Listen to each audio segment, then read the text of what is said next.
Bharatiya Janata party Madhya Pradesh के इस प्रदेश media centre में पधारे हुए लोकतंत्र के चौथे स्तंभ को मजबूती से थामे हुए सभी पत्रकार मित्रों का मैं हार्दिक स्वागत करता हूं। चुनाव का अंतिम चरण कल है, मतदान है और भारतीय जनता पार्टी मध्य प्रदेश संगठन, सरकार और हमारे वरिष्ठ नेतृत्व ने बहुत प्रतिबद्धता से, बहुत परिश्रम से इस समय का संचालन, प्रचार प्रसार और जनता तक पहुंचने के लिए किया है। तो आज हमारे शीर्ष नेतृत्व, मध्य प्रदेश के यशस्वी, कर्मठ एवं दूरदर्शी मुख्यमंत्री डॉक्टर मोहन यादव जी, प्रदेश के शुभंकर, कर्तव्यनिष्ठ अध्यक्ष एवं सांसद श्री विष्णुदत्त शर्मा जी, आप सबके मध्य इस पत्रकार वार्ता को संबोधित करने के लिए उपस्थित हैं। साथ में उपस्थित हैं भारतीय जनता पार्टी के विधायक, प्रदेश के महामंत्री आदरणीय श्री भगवान दास सबनानी जी। आज के दिन की एक और विशेषता है, आज भगवान शिव की अनन्य भक्त, कर्तव्य क्षमता की प्रतीक, शक्ति, समर्पण और करुणा की मूर्ति, महान वीरांगना पुण्य श्लोक देवी अहिल्याबाई होलकर जी की त्रिशताब्दी जयंती है। स्वयं राजघराने से होकर सादगी का जीवन व्यतीत करने वाली देवी अहिल्याबाई होलकर जी ने प्रजा का पालन, राज्य का संचालन, सुरक्षा, देश की अखंडता, सामाजिक समरसता को अक्षुण्ण रखने के लिए अपना सर्वस्व लगाया। ऐसी पुण्यात्मा को हम सब कोटि कोटि नमन करते हुए इस पत्रकार वार्ता को प्रारंभ करते हैं। सर्वप्रथम मैं माननीय अध्यक्ष जी से आग्रह करूंगा कि वे अपना संबोधन प्रारंभ करें। आज भोपाल में आयोजित इस पत्रकार वार्ता में हमारे बीच मध्य प्रदेश के हमारे लोकप्रिय जावेद नीचे बैठिए भाई, यशस्वी मुख्यमंत्री, जिन्होंने बहुत कम समय में एक प्रभावी भूमिका निभाने का काम मध्य प्रदेश के मुख्यमंत्री के नाते से किया है, ऐसे आदरणीय डॉक्टर मोहन यादव जी, हमारे प्रदेश के महामंत्री भगवान दास जी, मीडिया के प्रभारी भाई आशीष जी और मेरे सभी भोपाल के मीडिया के पत्रकार मित्रों। ये पत्रकार वार्ता वैसे पत्रकार वार्ता है, औपचारिक भी है, लेकिन अनौपचारिकता इस पत्रकार वार्ता के अंदर इसलिए है कि ये आप सभी मित्रों के साथ माननीय मुख्यमंत्री जी की इच्छा थी कि चुनाव का अंतिम चरण प्रचार समाप्त हो गया है, तो हमारी भूमिका समाप्त हो गई। अब जनता की भूमिका जो शेष 58 सीटों पर बची है, तो कल मतदान होगा, तो उससे पूर्व एक बार अपने सभी पत्रकार मित्रों के साथ हम लोग मिले। तो इसलिए आज सभी पत्रकार मित्रों को आमंत्रण है और मैं आप सबका स्वागत करता हूं। ये 2024 का लोकसभा का चुनाव भारत के लोकप्रिय, दुनिया के सर्वाधिक लोकप्रिय नेता माननीय प्रधानमंत्री नरेंद्र मोदी जी के नेतृत्व में पूरे देश के अंदर जिस प्रकार से चुनाव का अभियान और जनता ने प्रधानमंत्री जी को जो आशीर्वाद दिया, मध्य प्रदेश में मुझे ये कहने में कोई संकोच नहीं कि जिस प्रकार से विधानसभा के अंदर मध्य प्रदेश की जनता ने मध्य प्रदेश के मन में मोदी और मोदी जी के मन में मध्य प्रदेश के अभियान को जो एप्रिशिएट किया था,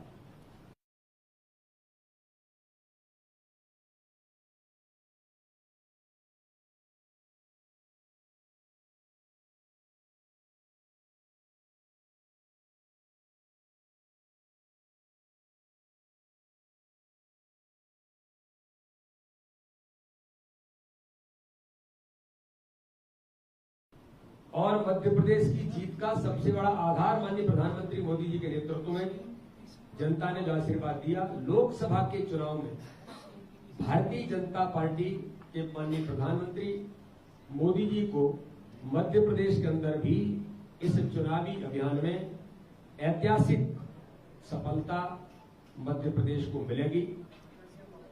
मध्य प्रदेश का हमारा नेतृत्व, हमारे माननीय मुख्यमंत्री डॉक्टर मोहन यादव जी, भारतीय जनता पार्टी का हमारा वरिष्ठ नेतृत्व, सबने मिलकर एक टीम स्पिरिट के साथ मध्य प्रदेश के लोकसभा के चुनाव को हमने जो कैंपेन किया, आज मुझे बताने में आप सबको गर्व है कि उस कैंपेन के आधार पर आज हम मध्य प्रदेश के अंदर 29 की 29 सीटें भारतीय जनता पार्टी ऐतिहासिक बहुमत से जीतेगी। हम सब लोग इस बात को जरूर कहते हैं कि प्रशंसाएं होती रहती है, कभी कभी श्रेय भी मिलते रहते हैं, लेकिन जिसको कहा जाता है ना कि मेरा आपकी कृपा से सब काम हो रहा है, करते हो तुम कन्हैया, नाम हमारा हो रहा है। तो हम सब लोग तो माननीय प्रधानमंत्री मोदी जी के नेतृत्व में उन्हें जनता आशीर्वाद दे रही है। हम लोग मेहनत और परिश्रम के साथ एक टीम भावना के साथ उनके साथ लगे हैं।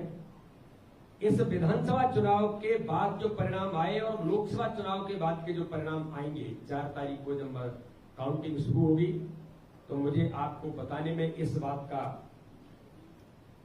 बड़ी गंभीरता के साथ मैं कहता हूं कि मध्य प्रदेश के अंदर राजनीतिक सफलता राजनीतिक पंडितों और विश्लेषकों के अध्ययन और शोध का विषय मध्य प्रदेश के अंदर बनेगी। हमने बूथ विजय का जो अभियान लिया था, 80% बूथों पर इस बार भारतीय जनता पार्टी विजयश्री हासिल करेगी, जो हमने हर बूथ पर चुनाव जीतने का जो संकल्प लिया है और माननीय प्रधानमंत्री मोदी जी ने भी कहा था। और दूसरी बात, जो पिछले लोकसभा के चुनाव में 58% हमें वोट मिला था, इस बार मुझे आप सबको ये बताने में गर्व है कि आगामी आने वाले 4 तारीख के परिणामों के बाद जब हम एनालिसिस करेंगे तो मध्य प्रदेश के अंदर जो हमने 10% वोट शेयर बढ़ाने की बात कही और उस पर हमारे मुख्यमंत्री, हमारी पूरी टीम ने जो अब तक मेहनत और परिश्रम किया है, मैं ऐसा मानता हूं कि हम 10% वोट शेयर बढ़ाने में सफल होंगे। 68% वोट शेयर लगभग इसके नजदीक भारतीय जनता पार्टी मध्य प्रदेश जाएगी। जो हमारी प्रबंधन की टोली ने जो प्रयास किए थे, वो मैं आपके सामने जरूर कुछ कम शब्दों में रखना चाहता हूं कि हमारी केंद्रीय नेताओं के, प्रदेश के नेताओं के जो हमारे प्रवास थे, उस माननीय प्रधानमंत्री मोदी जी 8 जनसभाएं और 2 रोड शो माननीय प्रधानमंत्री जी ने मध्य प्रदेश के अंदर किए। माननीय गृह मंत्री, हमारे लोकप्रिय नेता, जिनका मध्य प्रदेश पर हमेशा विधानसभा का चुनाव हम उनकी कुशल रणनीति के साथ हमने इतिहास बनाया।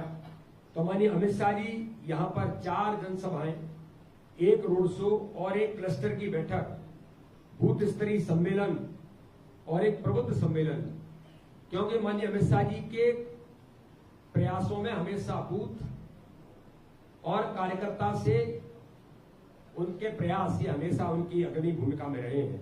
माननीय राष्ट्रीय अध्यक्ष जी ने 7 जनसभाएं, 1 शक्ति केंद्र सम्मेलन और 1 प्रबुद्ध जन सम्मेलन और 2 क्लस्टरों की बैठकें जबलपुर इंदौर की माननीय राष्ट्रीय अध्यक्ष जी ने की। रक्षा मंत्री जी ने 6 जनसभा, 1 सामाजिक बैठक की। माननीय मुख्यमंत्री जी ने मध्य प्रदेश के अंदर, मुझे आज आपको बताने में गर्व है कि हमारे मुख्यमंत्री लगभग 180 से अधिक आपने आम सभाएं और 58 रोड शो माननीय मुख्यमंत्री जी ने मध्य प्रदेश के अंदर किए। तो वहीं 12 राज्यों में चुनाव मध्य प्रदेश के 4 फेज के जो पूरे हुए, 12 राज्य, इसमें दक्षिण के राज्यों से लेकर के, बंगाल से लेकर के, उड़ीसा से लेकर के, हर राज्य में लगभग 12 राज्यों के दौरे माननीय मुख्यमंत्री जी के प्रतिदिन देश के अंदर हुए हैं। तो उधर भी चाहे वो बिहार, उत्तर प्रदेश, झारखंड, दिल्ली, हरियाणा, महाराष्ट्र, तेलंगाना, पंजाब, आंध्र प्रदेश और छत्तीसगढ़, ऐसे लगभग आपने देश के अंदर 72 लोकसभा सीटों को कवर किया है। तो माननीय मुख्यमंत्री जी ने भी अथक मेहनत और परिश्रम इस लोकतंत्र के महापर्व में इस बार अपनी महत्वपूर्ण भूमिका निभाई है। साथ में ही मैं एक बात और इस दिशा में आपको बताना चाहता हूं कि हमारी जो माननीय राष्ट्रीय अध्यक्ष जी ने, माननीय प्रधानमंत्री ने फोकस किया था कि पथ सभाएं करनी है। पथ सभाएं छोटे छोटे स्थानों पर, जिनको नुक्कड़ सभाएं भी कहते हैं। मुझे आपको बताने में भारतीय जनता पार्टी की चुनाव की रणनीति में जो हमने नया प्रयोग किया इस बार, वो मध्य प्रदेश ने उसे सफलतापूर्वक किया है। चाहे माननीय राष्ट्रीय अध्यक्ष जी हो, चाहे माननीय गृह मंत्री जी हो या हमारे मुख्यमंत्री जी, और हम सब लोगों ने मिलकर के 2070 नेताओं ने 10,099 जो हमारे लगभग 12,000 शक्ति केंद्र हैं, उनमें 10,099 शक्ति केंद्रों पर पथ सभाएं, नुक्कड़ सभाओं के तौर पर हमने सभाएं की, जिसमें 20 लाख से अधिक लोग इन सभाओं के अंदर सम्मिलित हुए। 6 अप्रैल को भारतीय जनता पार्टी का स्थापना दिवस था, उसमें हमने बूथ पर झंडा लगाने से लेकर जो नए लोगों को जोड़ने का हमारा अभियान था, ऐसे 47,197 बूथों पर हमने इस बूथ विजय के अभियान को 6 अप्रैल स्थापना दिवस पर लिया और एक दिन में वनडे ज्वाइनिंग बूथ पर, बड़ी ज्वाइनिंग की बात मैं नहीं कर रहा हूं, ये मैं वो आंकड़ा आपको दे रहा हूं जो प्रत्येक बूथ पर हमने अभियान लिया था कि हर बूथ पर नई ज्वाइनिंग करेंगे। जो माननीय प्रधानमंत्री जी ने 370 नए वोट लाने की बात कही थी, उसका हमारा ये आधार था कि हम कैसे इन्हें प्राप्त करेंगे। 2,82,242 एक दिन के अंदर वनडे ज्वाइनिंग में इतने लोगों ने भारतीय जनता पार्टी की सदस्यता ग्रहण की। मतदाता पर्ची का वितरण का अभियान, इसको हमने इस बार 64,523 बूथों पर जमीन पर उतारा। साथ में ही 14 अप्रैल बाबा साहब अम्बेडकर की जयंती, स्वच्छता के अभियान से लेकर के बाबा साहब अम्बेडकर की जन्म जयंती पर भी भारतीय जनता पार्टी ने चुनाव के दौरान लगभग 66,826 स्थानों पर इन कार्यक्रमों को हमने जमीन पर उतारने का काम किया। साथ में ही आप देखेंगे कि भारतीय जनता पार्टी ने मतदान के दिन जो अभियान चलाया, त्रिस्तरीय अभियान रहा, कार्यकर्ताओं को फोन से जागरण, जो आपको ध्यान में होगा कि विधानसभा के चुनाव में कहा गया था कि वोट प्रतिशत बढ़ाने में महत्वपूर्ण भूमिका रही। भारतीय जनता पार्टी के कार्यकर्ताओं को 12 बजे से पहले वोट डालना, मुझे 10 फोन करने थे, मौंजी को 10 फोन करने थे, ऐसे पूरी चेन एक लीडरशिप की, ये हमने बखूबी मध्य प्रदेश के अंदर किया। ओबीटी के द्वारा उन्हें कॉल और लोकसभा संवाद केंद्र के माध्यम से प्रत्यक्ष कॉल, ये हमने महत्वपूर्ण भूमिका हमने इस चुनाव के दौरान ली। और आज आपको बताने में इस बात के लिए मुझे गर्व है कि बूथ विजय के अभियान में जो हमने गांव चुनाव अभियान लिया था, उसी प्रकार से बूथ विजय के अभियान में फिर इस बार हमने चुनाव के दौरान 10 दिन 2 घंटे एक अभियान लिया था कि 10 दिन के अभियान में 2 घंटे हम काम करेंगे। इस पर आज 40,866 बूथों पर भारतीय जनता पार्टी के कार्यकर्ताओं ने कुशल रणनीति बनाने का काम किया और साथ में ही इन सारे चीजों को आगे बढ़ाते हुए चुनाव के अभियान के दौरान हमने सामाजिक बैठकें 5,300 से अधिक अलग अलग समाजों की सामाजिक बैठकें भारतीय जनता पार्टी के हमारे पूरे नेतृत्व ने की। 6 लाख से अधिक लोगों को हमने इसमें सम्मिलित करने का प्रयास भारतीय जनता पार्टी के हमारे नेतृत्व ने चुनाव की रणनीति के साथ किया। एक बात और आपको टेक्निकली बताने की जरूरत है कि इस चुनाव में भारतीय जनता पार्टी ने जो हमारे कॉल सेंटर है, प्रदेश पर लोकसभा स्तर पर 21 बने थे, सभी 29 लोकसभाओं के जो हमारे कॉल सेंटर थे वो 21 स्थानों पर थे। लोकसभा संवाद केंद्रों से 1,64,85,560 1,64,85,560 फोन पूरे सिस्टम के अंदर भारतीय जनता पार्टी के हमारे नेतृत्व ने किया और चारों चरणों में 298 वीसी जिनके माध्यम से कार्यकर्ताओं को जोड़ा। ये भारतीय जनता पार्टी के हमारे पूरे प्रबंधन ने महत्वपूर्ण भूमिका निभाई। और एक बात नई आपको बताने की मैं जो हमने नया प्रयोग किया, इस बार हमने प्रदेश के अंदर हमारे पूरे नेतृत्व ने मिलकर के महिला नियंत्रण कक्ष, महिलाओं का कॉल सेंटर, लगभग 22,000 महिलाओं ने इस कॉल सेंटर में पूरे मध्य प्रदेश के अंदर अपनी महत्वपूर्ण भूमिका निभाई। उसका व्यापक प्रयोग हुआ। प्रदेश देश के अन्य राज्यों ने भी इस प्रयोग को सराहा और उन्होंने इस प्रयोग को अपने अडॉप्ट किया। और दिल्ली के अंदर तो माननीय मुख्यमंत्री जी को ध्यान में होगा कि वहां से कॉल आया कि आपका महिला कॉल सेंटर दिल्ली प्रदेश उपयोग करना चाहता है, तो यहीं से दिल्ली को भी हमारे महिला कॉल सेंटर ने उन्हें यहां से कोऑर्डिनेट करने का काम दिल्ली के चुनाव के अंदर मध्य प्रदेश ने इस प्रकार से सहयोग करने का प्रयास किया। लगभग 22,000 महिला कार्यकर्ताओं का योगदान, उसमें कई प्रकार के महिला समूह स्व सहायता से लेकर के अन्य प्रकार के महिला समूहों से भारतीय जनता पार्टी के नेतृत्व ने ये इस बार एक विशेष प्रयोग यहाँ पर किया। एक बात और इस चुनाव के अंदर जो महत्वपूर्ण हुई, चुनावी प्रबंधन की दृष्टि से मैं आपको बताना चाहता हूं कि पूरे देश के अंदर दुनिया के अन्य देशों ने भारतीय जनता पार्टी के नेतृत्व में माननीय प्रधानमंत्री, माननीय राष्ट्रीय अध्यक्ष, माननीय अमित शाह जी ने कि know the BJP, Bharatiya Janata party को पहचाने। और दुनिया के देशों के पॉलिटिकल जो लोग थे, कई प्रकार के ऐसे पॉलिटिकल एडवाइजर, पॉलिटिकल स्ट्रेटेजी पर काम करने वाले, प्रत्यक्ष राजनीतिक दलों के काम करने वाले लोग, दुनिया के लोग इस अभियान के तहत प्रतिनिधिमंडल अपने पूरे देश के अंदर जहां गया, वहां मध्य प्रदेश के अंदर भी Uganda, Nepal, Sri Lanka, Israel, Mauritius, Vietnam, 6 देशों के राजनीतिक दलों के प्रतिनिधि मध्य प्रदेश के अंदर उन्होंने भारतीय जनता पार्टी के बूथ के मैनेजमेंट को प्रैक्टिकली देखा। इसी कार्यालय में प्रेजेंटेशन हुआ। उन्होंने कहा कि यार ये किस प्रकार से आप ये करते हैं, हम इसको देखना चाहते हैं।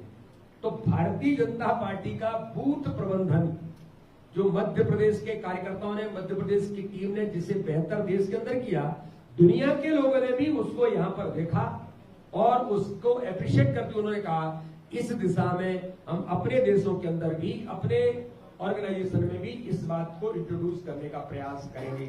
इस प्रकार से ये चुनाव भारतीय जनता पार्टी के लिए एक महत्वपूर्ण चुनाव रहा।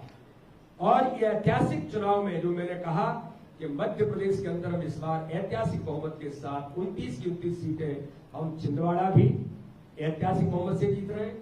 और इस बार 400 पार के नारे में एक कमल का फूल जो बचा था, वो योगदान मध्य प्रदेश की ओर से भी होगा। हमारे मुख्यमंत्री डॉक्टर मोहन यादव और हमारी पूरी टीम के नेतृत्व में इस बार हम मध्य प्रदेश के अंदर पुनः इतिहास बनाएंगे। यही बात चुनाव के प्रबंधन के संबंध में मुझे आप सभी पत्रकार मित्रों को रखनी थी। माननीय मुख्यमंत्री जी हमारे बीच में है, उन्होंने अथक मेहनत और परिश्रम जो मध्य प्रदेश के अंदर किया और देश के अंदर भी 12 राज्यों में उन्होंने अपनी महत्वपूर्ण भूमिका निभाई है। इसलिए मैं इतनी ही बात कह करके आपको बहुत बहुत धन्यवाद करता हूं कि सभी पत्रकार मित्रों ने अपना महत्वपूर्ण समय आज इस पत्रकार वार्ता में दिया।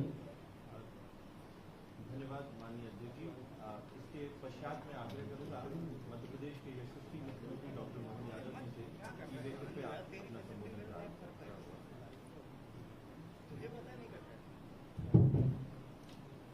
आज की इस पत्रकार वार्ता में हमारे यशस्वी शुभंकर प्रदेश अध्यक्ष श्रीमान वी शर्मा जी,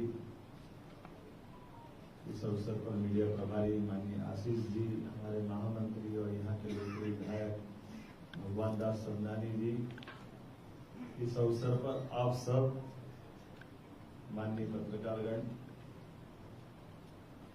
सारी बातें एक एक करके हमारे बीच में आई है, जिसकी दोबारा से मैं दोहराऊं, ये थोड़ा सा समसामयिक नहीं होगा, लेकिन ये कई अर्थों में पूरा लोकसभा चुनाव इसका विश्लेषण करें तो अपने को कई रोचक, और भाजपा वर्सेस यहाँ हमारे राज्य की बात करें तो भाजपा वर्सेस कांग्रेस पार्टी ऐसा माना जाता है कि ये 2 दल यहाँ है और कमोबेश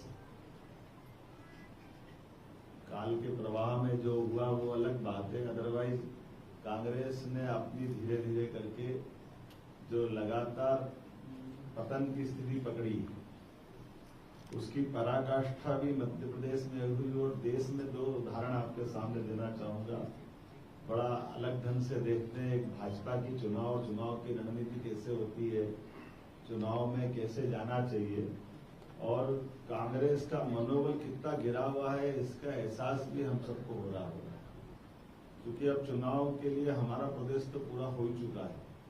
बचे हुए 58 सीटों के लिए कल वोट पड़ेगा, लेकिन भाजपा के इस पूरे चुनाव के अभियान में हम देख रहे हैं यशस्वी प्रधानमंत्री पूरे देश के अंदर, वैसे तो 14 से उनका आदर्श उदाहरण है कि जब वो पहली बार प्रधानमंत्री के प्रत्याशी घोषित हुए तो सीधे गुजरात से आकर के बनारस की धरती पर गंगा के किनारे चुनाव का झंडा गाड़ते हैं और पूरा चुनाव भी लड़ाते हैं और अपना चुनाव भी लड़ते हैं। हमने सबने देखा उस समय जब एक तरह से आंधी चली थी केजरीवाल की, और केजरीवाल जी का पूरे देश में जलवा था। ऐसे में केजरीवाल स्वयं उनके खिलाफ लड़ने आए थे। उस समय भी केजरीवाल को उन्होंने पटकनी दी थी। 2019 में मिलजुल करके उनके खिलाफ आए, तब भी हम सबके सामने हैं। और अब का चुनाव तो बहुत खुली किताब की तरह हो गया। जिस चुनाव में इतने लंबे अभियान का माननीय यशस्वी प्रधानमंत्री ने नेतृत्व किया, और ये भी हम सब देख ही रहे हैं कि जो जो एक बार कहा 2014 में पूर्ण बहुमत मिला, 2019 में 300 पार तो 300 पार हुए, और अब की बार 400 पार तो 400 पार के लक्षण दिखाई दे रहे। लेकिन कांग्रेस का मनोबल कितना गिरा हुआ है, आप इसका अंदाज लगा लो कि 3 बार के सांसद थे, उनके पैतृक सीट थी अमेठी, लेकिन एक बार पटकनी खाई तो ऐसे भागे कि केरल के आगे समुद्र आ गया। लोग कहते नहीं तो अरब में जाके लड़ते चुनाव, जगह ही नहीं बच रही थी, तो भारत खत्म हो जाता हूं। और उस चुनाव की धमक ऐसी हुई कि दोबारा जब वापस चुनाव का मौका आया, तो आप अपने कांग्रेस के लोगों का मनोबल कैसे बनाए रख सकते हो जब चुनाव में हार जीत होती है? कोई बड़ी बात नहीं, इंदिरा गांधी भी हारी थी, लेकिन अपनी सीट पे भी लड़ने की हिम्मत नहीं। और उससे बढ़कर और एक तमाशा देखो आप कि जो जीत रहे हैं वो सीट छोड़ के भाग रहे हैं। सोनिया गांधी जी को क्या कष्ट है? इस उम्र में कोई बहुत अंतर नहीं था, लेकिन सोनिया गांधी जी जीती हुई सीट छोड़ रही और एक हार के भाग गए। तो आप मैदान तो वैसे मनोबल कार्यकर्ताओं का बनाओगे कैसे? इसका उल्टा देखो, माननीय मोदी जी चुनाव लड़ रहे, माननीय अमित जी चुनाव लड़ रहे, पूरे देश में कैंपेन कर रहे हैं। तो चुनाव लड़ना किसको कहते हैं? चुनाव को लड़ने के लिए आपके अंदर की आत्मा आपके साथ खड़ी है कि नहीं खड़ी, आपका मनोबल खड़ा है कि नहीं खड़ा, आप उसको फेस कैसे करना चाहते हैं। और जैसे हमने सबने देखा, अब ये कोई कारण नहीं बनता कि मध्य प्रदेश के अंदर समाजवादी पार्टी से कांग्रेस गठबंधन करे, लेकिन ये कांग्रेस का डरा हुआ अंदर का जो चोर है, जिसने पिछली बार की पटकनी, उसके पहले की पटकनी लगातार खाते हुए, ये मजबूरी के चक्कर में। और हमने देखा कि मां तो गठबंधन में दे दी, और बाकी जगह 29 में से पहली बार 27 लड़ते हैं चुनाव लेकर। आज तक कभी ऐसा नहीं हुआ कि 29 की जगह 27 के चुनाव कांग्रेस ने लड़ा। आजादी के बाद ये बड़ा नया इतिहास बना है कांग्रेस। और उसके बाद भी कितनी सफाई से, मैं तो समझता हूँ कितनी हिम्मत जुटा के बोलना पड़ता कि हम बहुत दमदारी से लड़े। कभी इतना ही बोलते हो लड़े कितनी सीट पे, तो दम तो वैसे ही निकल गया। जिनका बराबर की सीटों पर लड़ने का दम नहीं है, वो दमदारी किसको कहते हैं? ये शब्द बदलना पड़ेगा आजकल दमदारी का। दारी मतलब दम तो होना चाहिए आप में। तो ये जो वर्तमान का चुनाव है, और मुझे इस बात की प्रसन्नता है कि हम सब कार्यकर्ता होने के नाते जहां जिसको जिस जगह पर दिया मौका, उस तरह से क्या मध्य प्रदेश का चुनाव हुआ है। 1, 2, 3, 4 चारों चरण के चुनाव में एक के बाद हमारी अपनी ये भाजपा है। और ये भाजपा बाकी लोगों के लिए ये प्रमाण है कि जो हमने नेतृत्व में पीढ़ी परिवर्तन का जो समय भाजपा चुनती है और पीढ़ी परिवर्तन को जो स्थापित करती है, ये नए खून को, युवाओं के भरोसा को, और बदलते दौर में लोकतंत्र को गौरवान्वित करने का मौका भी रहता है कि एक तरह से हमारी टीम तो ये तुलनात्मक रूप से तीसरी पीढ़ी की आ गई, लेकिन कांग्रेस पहली पीढ़ी को नहीं छोड़ रही। उसी प्रकार से जैसे बंदरिया अपने बच्चे को मरने के बाद भी नहीं छोड़ती, उनका अपना तरीका हो सकता है, लेकिन जीवंत तरह के चुनाव में आप जब तक अपनी जनता की भावनाओं को समझ करके जनता के सामने नहीं आओगे तो रिजल्ट नहीं आए। और इसीलिए पूरे देश का उदाहरण देखा हमने कि दोपहर 2 बजे, 12 बजे, 1 बजे 45, 46, 47, यहाँ तक कि मैं 48 के टेम्परेचर पे भी दिन में 12 बजे जब रोड शो कर रहा था, तो भाजपा के कार्यकर्ता उस तपती धूप में भी धूमधाम से जनता के बीच में कल साथ में थे। अमृतसर में भी 47-48 का टेम्परेचर हुआ, लेकिन यहाँ से पूर्व से लेकर पश्चिम, उत्तर से लेकर दक्षिण तक हर जगह जिस प्रकार का माहौल दिखा है, मैं मान के चलता हूँ कि मोदी जी की सुनामी चल रही है। वर्तमान में भाजपा के पक्ष में जो माहौल बना है, निश्चित रूप से ये जो कह रहे हैं 400 पार, और ये बात सही है कि अब लोग बहाने बनाने लगेंगे, ईवीएम खराब है, ये डीएम ईवीएम दोनों मिल गए, पता नहीं क्या क्या करेंगे। लेकिन मैं आपके सबके माध्यम से आपका आभार भी मानता हूँ, धन्यवाद भी देता हूँ कि इतने बड़े चुनाव अभियान में, और ये अच्छी बात है सभी पार्टियों के लिए, राज्य के मुखिया होने के नाते से मैं कहना चाहूंगा कि सभी दलों ने मिलकर के आपस के अंदर हमारी अपने अपने चुनाव अभियान के दरमियान आपस में संघर्ष की नौबत हमारे यहाँ नहीं आई। हम अपने अपने ढंग से चुनाव लड़ते रहे, अपने विचारों की लड़ाई, और इसलिए मध्य प्रदेश की जो गौरवशाली विरासत थी उसको बनाए रखा है। एक दूसरे के लिए चुनाव में बोलना अलग बात है, लेकिन व्यक्तिगत कटुता वाले कोई घटनाक्रम को सभी कार्यकर्ताओं ने टाला और बहुत स्वस्थ वातावरण में अपनी अपनी बात रख करके कहने का मौका दिया और उसका परिणाम यह आया कि हमारे चारों चरण में एक भी किसी भी पार्टी के साथ किसी प्रकार का परस्पर कोई मनमुटाव हो जाए ऐसा अवसर नहीं आया। मैं धन्यवाद देना चाहूंगा पूरे प्रदेश की जनता को, विपक्ष वालों को भी धन्यवाद दूंगा। हमारी जवाबदारी पक्ष की होती है तो विपक्ष की भी जवाबदारी, जिनने दोनों तरह से इसको निभाया।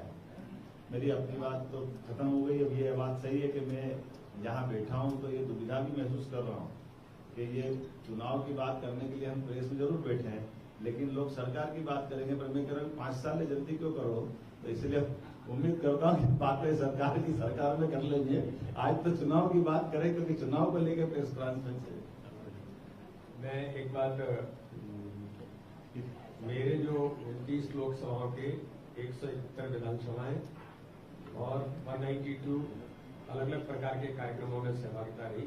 मैं झारखंड में अभी 6 दिन था, तो जो संथाल का क्षेत्र है उनका राजमहल, गोड्डा, इन 3 लोकसभाओं में मैं 6 दिन जो प्रयास हो सकते हैं। तो मैं पहले जब भारतीय जनता पार्टी में आया था तो सबसे पहले मेरा केंद्र दुमका में ही था उस समय। तो मैं लोकसभा और विधानसभा दोनों चुनाव मैंने वहाँ उस समय वहाँ पर मुझे काम करने का अवसर मिला था, तो अभी फिर मैं वहाँ होकर के आया हूँ।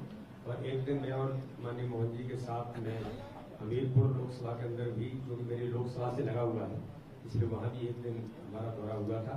इस पूरे चुनाव अभियान में हमने मेहनत की, सबने मिलकर के मेहनत की, टीम स्पिरिट के साथ मध्य प्रदेश की भारतीय जनता पार्टी ने जो भूमिका निभाई उसमें आप सभी पत्रकार मित्रों का भी किसी न किसी रूप में आपका बड़ा योगदान है। आपने हमें हर प्रकार से सहयोग जो अपेक्षा थी उसके अनुसार भी और अपेक्षा से ज्यादा बढ़कर के भी किया। और इसलिए जैसे हम प्रयास कर रहे थे तो आपने भी मध्य प्रदेश के इस चुनाव में महत्वपूर्ण भूमिका निभाई है। इसलिए मैं सभी पत्रकार मित्रों का बहुत हृदय से भारतीय जनता पार्टी की ओर से आपका धन्यवाद भी करता हूं, आपका आभार व्यक्त करते हैं और प्रदेश के सभी मतदाता भाई और बहनों का भी आज बहुत बहुत आभार, बहुत बहुत धन्यवाद। एक मिनट सबसे पहले तो जिसका नाम, एक मिनट रुकिए, सबसे पहले तो कुछ ये जो प्रश्नोत्तर का जो एक सेशन है वो हम प्रारंभ करते हैं, उसके उपरांत हम सब भोजन के लिए आमंत्रित हैं। विपिन श्रीवास्तव जी से आग्रह, सबसे पहला प्रश्न करें।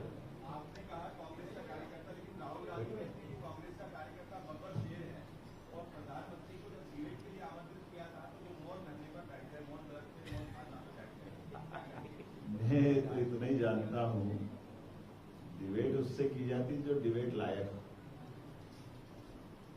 ये अपने अंतरंग में झांक के देख ले, जिनने पहले सुप्रीम कोर्ट में माफी मांगी आरोप लगा के। ये तो सबके सामने गवाह है, राफेल का विमान और जो बात बोली गई थी, तो जिसकी भाषा, जिसके विचार, जिसका ही आधार नहीं है, उससे क्या डिबेट करें। और जिनने मैंने अपनी सीट के सामने बताया था, क्या मनोबल के लिए चुनाव हारना अलग बात है। 2004 में आप जीते अमेठी, 2009 में जीते, 2014 में जीते, आपके पिताजी वहां से जीते, आपकी दादी वहां से जीती, आपके नाना वहां से जीते, आपके पापा वहां से जीते, आपकी 5वीं पीढ़ी थी। उसके बाद एक सीट ऐसे ही हार डर के मारे गए कि आप अपनी बहन को लेके आए केरल से कि हम 2 ही लड़ेंगे। आते आते बहन भी करी मैं मेरे भाई की चिंता करूंगा, तो अपनी सीट की जो चिंता नहीं कर पाए वो मोदी जी का मुकाबला क्या करेगा। मैंने मौन का ख्याल, तो मौन तो हमारे यहाँ ये परमात्मा की दया है कि हम अपने अपने तरीके से आत्म अवलोकन करते हैं, इस पे क्या बोलना किसी को। और ये अगर मैं यही तो मूल झंझट होती कि हमारे हिंदू धर्म की पद्धतियों पर कांग्रेस हमेशा क्यों प्रश्न खड़ा करती है, क्यों लज्जित करती है। ध्यान, धारणा, समाधि, यम, नियम, हमारे अष्टांग योग के अलग अलग इसके स्टेप है। तो आपको नहीं आता ध्यान तो आप मत करो, हमारा ध्यान तो मत भंग करो। नितेंद्र जी, नितिन, आपने कहा जरूर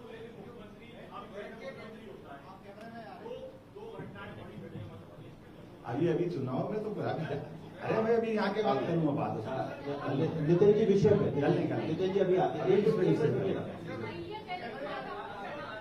सुधीर जी प्रश्न पूछिए। एक तो मेरा आग्रह है कि बहुत समय है, हम लोग क्रम के अनुसार करें। सुधीर जी प्रश्न पूछिए। इनका प्रश्न अच्छा है। इसके बाद नहीं, पहले सुधीर जी। हाँ, एक मिनट रुकिए ना, रुकिए।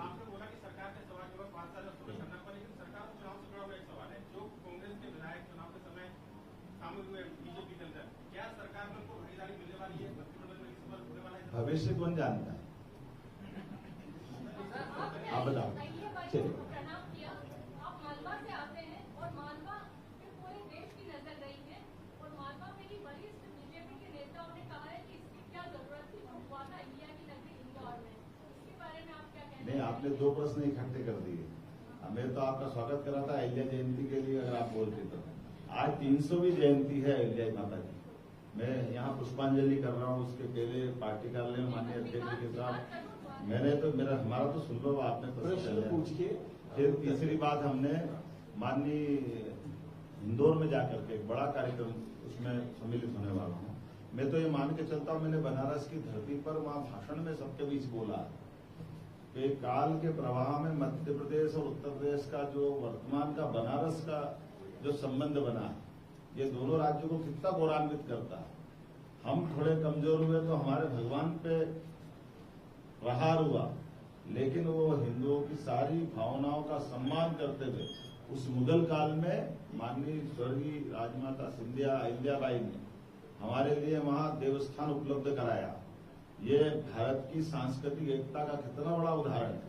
आप अंदाज लगा लो कि अगर वो अहिल्या माता का वहां देवस्थान नहीं होता, बाबा विश्वनाथ का, तो हम बनारस में जाके करते क्या, कहाँ प्रणाम करते। और ऐसे ही मैं पंजाब की धरती में कल जाकर बोल के आया कि ये हमारे तत्कालीन राजसत्ताओं के नियंताओं का कितना बड़ा उदात्त भाव है कि महाराजा रणजीत सिंह ने, अहिल्याबाई ने मंदिर बनाया तो उनने स्वर्ण मंदिर में भी स्वर्ण चढ़ाया और विश्वनाथ धाम के ऊपर भी पूरा सोने का उनका शिखर महिमा मंडित किया।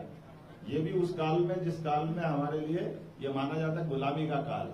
तो ये हमारे देश की अपने पुरखों की विरासत है। इस विरासत पे गर्व करना चाहिए। इससे अच्छा कोई मौका नहीं है, इससे अच्छा कोई समय नहीं। तो ये केवल, और वो भी छोटे से राज्य की, अहिल्याबाई का राज्य 5 जिले का था केवल, और 5 जिले के राज्य के आधार पर पूरे देश, उत्तर दक्षिण पूर्व पश्चिम, कहाँ अहिल्या माता के घाट नहीं मिलेंगे, कहाँ अन्न क्षेत्र नहीं मिलेगा, कहाँ मंदिर का पुनर्निर्माण नहीं मिलेगा, कहाँ कहाँ यात्री प्रतीक्षालय नहीं मिलेंगे। कितना सुशासन का उत्कृष्ट उदाहरण उनका है। अब आपने पॉलिटिकल एक बात कही, अब मैं उसको दोहराना नहीं चाहता, ये यथार्थ है, आप भी जानते हो कि जो चुनाव, मैंने आपसे कहा कि चलो छोड़ो आप इंदौर के, अमेठी में किसने रोका, वो क्यों फार्म भरने नहीं आए, उनमें दम ही नहीं, तो हम क्या करें। जो अपनी सीट में लड़ने की हिम्मत नहीं रखते, वो हम तो यही तो कह रहे हैं। वो आप अमेठी में तो किसी ने नहीं रोका, प्रियंका गांधी जी भर्ती ना एक जगह रायबरेली से और एक जगह अमेठी लड़ लेते। बता, मम्मी से पहले छुड़वा ली, भाई बहन पहले छोड़ के चले गए, अब इसमें क्या करेंगे। सुचंद्रा जी, ओडिशा में किसने मना किया? अभी वो नंबर किसका था, वो भी मेंटेन कर रहे हैं। सुचंद्रा आपके सबके साथ, सुचंद्रा जी नंबर ये दे रहे हैं। सुचंद्रा जी बोलिए।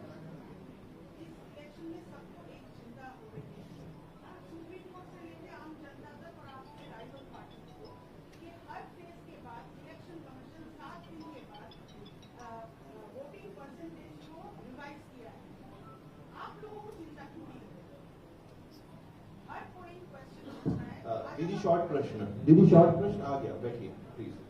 देखिए, दोनों बातें, मैं तो मेरे जगह और मैं आदर्श मानता हूं सचिन तेंदुलकर, विराट कोहली, धोनी को, कि जब वो बैट पे बाल का बल्ला घुमाते हैं अपना, तो पलट के नहीं देखते छक्के पे गई कि नहीं गई, वो अपने आप गई समझ लो।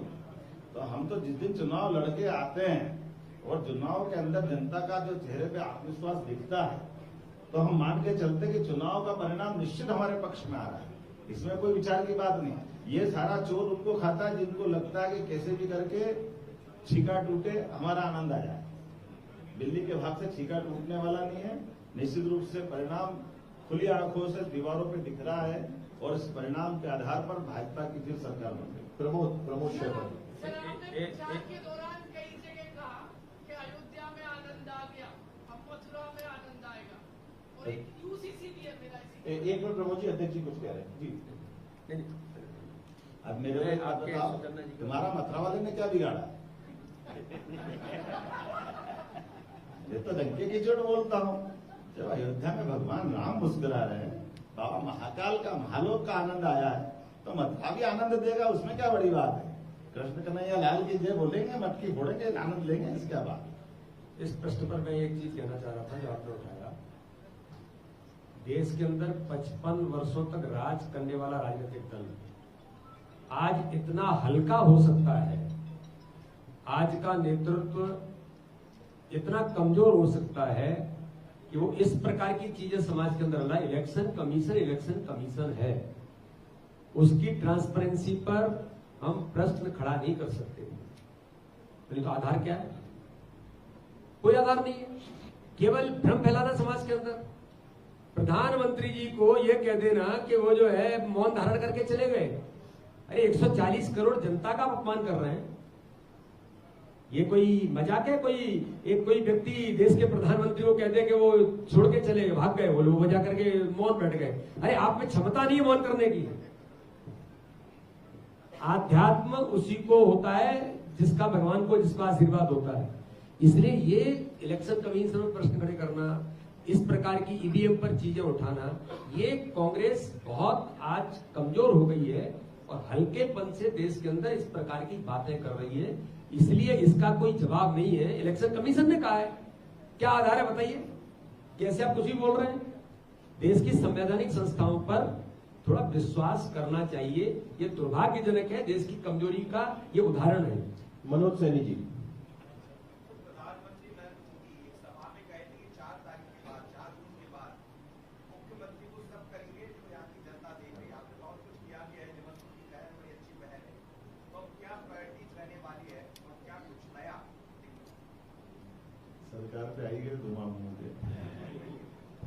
सरकार के नाते से जो जनता ने बहुमत सौंपा है, भरोसा किया है विकास के मामले में सभी को विश्वास में लेकर के सुशासन के सारे मापदंडों को लागू करेंगे।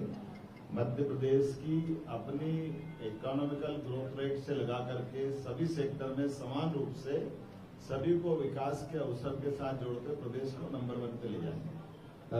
रूपेश जी, पत्रकार।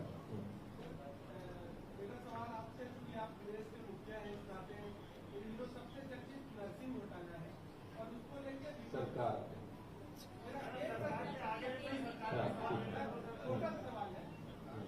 कांग्रेसी नेताओं का कहना है कि उस वक्त जब ये घोटाला हुआ तब तत्कालीन मंत्री विकास सारंग थे, तो उनकी भूमिका की जांच होनी चाहिए। छोटा प्रश्न। देखिए, सुप्रीम कोर्ट के, हाई कोर्ट के सबके फंक्शन है और हम सब कोर्ट का सम्मान करते हैं। कोर्ट के जुडिक्शन के आधार पर सीबीआई की जांच चल रही है। जो सीबीआई की जांच में वो डायरेक्शन दे रहे हैं, उसको आगे रखते हुए हम लगातार कार्रवाई कर रहे हैं। ये आश्वासन पूरा दे सकता हूँ, किसी भी हालत में जो कोर्ट कहेगी या सीबीआई कहेगी, हमारी भूमिका 100% उसके साथ खड़े होने की है। तो विजय जी, विजय हाँ, अभी इधर नंबर है। हाँ भाई साहब, विजय जी का नंबर। ठीक। कांग्रेस पार्टी कहती है कि यदि भारतीय जनता पार्टी अगर धर्म छोड़े और मंदिर छोड़े, भारतीय जनता पार्टी बचेगी। यहाँ पर क्या कहें? मेरा तो इतना ही कहना है कि हम तो धर्म मार्ग पे ही चलेंगे, वो अधर्म क्यों करते हैं? धर्म की बात वो करते हैं ना भैया, धर्म की बात, धर्म तो समझे वो। आप बताओ मेरे को, देश आजाद हो गया 47 में, आज भगवान राम का मंदिर बनाने के लिए ये कष्ट क्यों आना चाहिए रामकृष्ण के देश में? जब सोमनाथ का मंदिर 47 में बन गया, तो क्यों नहीं बनना था अयोध्या का मंदिर? हम अपने देश को, बंटवारे को, उस खूनी तांडव को देख करके देश की आत्मा आज भी कांप उठती है। देश की आजादी के समय जिनकी सरकारें रही, वो सारे प्रश्नों के उत्तर खत्म कर देना थे, जिनके कारण से देश ने बाद में उनकी कीमत चुकाई। उसमें से आपने जो प्रश्न किया वो भी हम तो मान के चलते हैं कि लॉर्ड मेघालय ने 1832 में हमारे अपने सभी धर्म ग्रंथों को बहाल किया था पाठ्यक्रम से, तो 47 में वो अंदर क्यों नहीं आना चाहिए? आदर्श पिता, आदर्श पुत्र, भगवान राम के जीवन से अच्छा कौन उदाहरण देगा? ये धर्म को पाठ्यक्रम का हिस्सा क्यों नहीं बनना चाहिए? और आपको क्यों नफरत होना चाहिए हिंदू धर्म के प्रति? जिनको नफरत होगी, जनता उसको बर्दाश्त नहीं करेगी, इसलिए लोकतंत्र में जनता के बीच हम लेके गए। और मुझे इस बात की प्रसन्नता है, माननीय यशस्वी प्रधानमंत्री नरेंद्र मोदी जी ने 2020 की राष्ट्रीय शिक्षा नीति पुनः लागू करके इस बात की छूट दी। हमारा प्रदेश तो अग्र नहीं है, 4 साल हो गए हमारे गए, क्या बिगड़ गया? हम तो रसखान की भी कविताओं को जोड़ रहे हैं, रहीम की कविताओं को भी जोड़ रहे हैं, और उदाहरण बन रहा है अपने पूरे देश प्रदेश का कि यहाँ पर जिनने अच्छी बात कही वो पाठ्यक्रम का हिस्सा बनना चाहिए। अब उसको तुम धर्म के आधार पर अधर्म करोगे तो कौन कैसे बर्दाश्त करेगा? हम तो धर्म की बात करेंगे, डंके की चोट करेंगे। आपको अधर्म की करना, जनता आपको माफ नहीं करेगी। चलिए, आप सभी का बहुत धन्यवाद। सभी